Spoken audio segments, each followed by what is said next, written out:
मोदी की एक चाल ने अखिलेश यादव को पिलाई पानी। तेजस्वी यादव हो गए हैरान। जिन यादवों को आरजेडी सपा घर की खेती समझती थी उनमें हो गई सिंधमारी। मोदी ने मथुरा से दे दिया था वो मैसेज जिसे बड़े बड़े राजनीतिक पंडित समझ ही नहीं पाए। पहले बांके बिहारी का आशीर्वाद लिया, फिर एमपी में यादव सीएम दिया। मोदी शाह का सबसे बड़ा प्लान आउट, तो क्या मुसलमानों तक सीमित रह जाएंगे विरोधी? अखिलेश और तेजस्वी यादव को लोकसभा में एक सीट लाना भी मुश्किल हो जाएगी। मोदी के एक फैसले से साफ हो गया कि अब यादव, अखिलेश और आरजेडी की बपौती नहीं रहेंगे। अब यादव समाज के लोग साइकिल और लालटेन को लेकर दौड़ा नहीं करेंगे।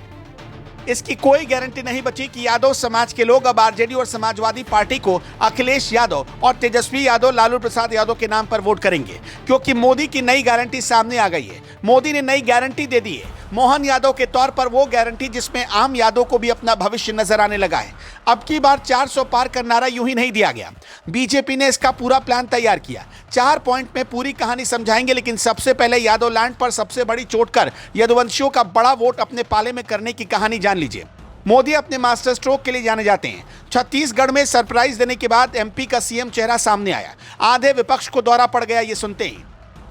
अखिलेश और तेजस्वी तो मानो बेहोश ही हो गए, क्योंकि मोदी ने ऐसा मास्टर स्ट्रोक चला जिसके बारे में किसी ने दूर दूर तक नहीं सोचा था।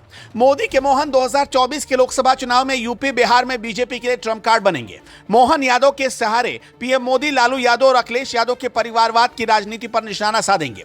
साथ ही यूपी के 52% ओबीसी वोटर्स में 20% यादव को भी ये बताएंगे कि यादव सिर्फ सपा में नहीं बल्कि बीजेपी में भी टॉप पदों पर आ सकते हैं। संदेश साफ है, बीजेपी सपा और आरजेडी से यादवों को साफ करके ही मानेगी।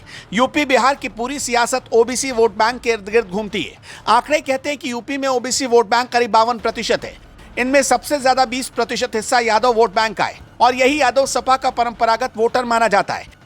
लेकिन अब बीजेपी ने सुल्तानपुर में ससुराल वाले मोहन यादव को उतारकर अखिलेश यादव की सियासत चौपट कर दी।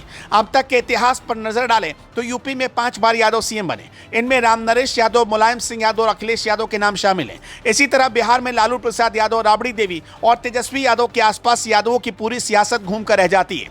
लेकिन इन यादवों पर इन दलों की मोनोपोली अब खत्म होने का वक्त आ गया है। 2024 का मुकाबला अखिलेश तेजस्वी के माई समीकरण वर्सेस मोदी के माई समीकरण से है, यानी मोहन यादव से। अब तक के रिकॉर्ड गवाह है कि यादवों का 90% वोट सपा को मिलता रहा, लेकिन इनमें 50% वोटर भी बीजेपी ने तोड़ लिए, तो अखिलेश की सियासी दुकान बंद होनी तय। वो कैसे, अब ये भी समझिए। अखिलेश माई समीकरण पर चुनाव लड़ते हैं। एम यानी मुस्लिम 19%, वाई यानी यादव 20%। अगर दोनों को मिला दे तो आंकड़ा 39% बनता है। लेकिन अगर 50% यादव बीजेपी के पाले में चले गए और 50% मुसलमान को कांग्रेस ने तोड़ दिया, तो सपा का हाल बीएसपी के जैसा हो जाएगा और अखिलेश की पार्टी का वजूद ही खतरे में आ जाएगा। अभी यूपी में बीजेपी के पास राज्य मंत्री गिरीश यादव, हरनाथ यादव, एमएलसी सुभाष यादव, सांसद दिनेश लाल यादव, निरहुआ जैसे चेहरे हैं। लेकिन अखिलेश के सत्ता से बाहर जाते ही बीजेपी ने इसे मौके में तब्दील कर यादव वोट बैंक में सेंधमारी शुरू कर दी।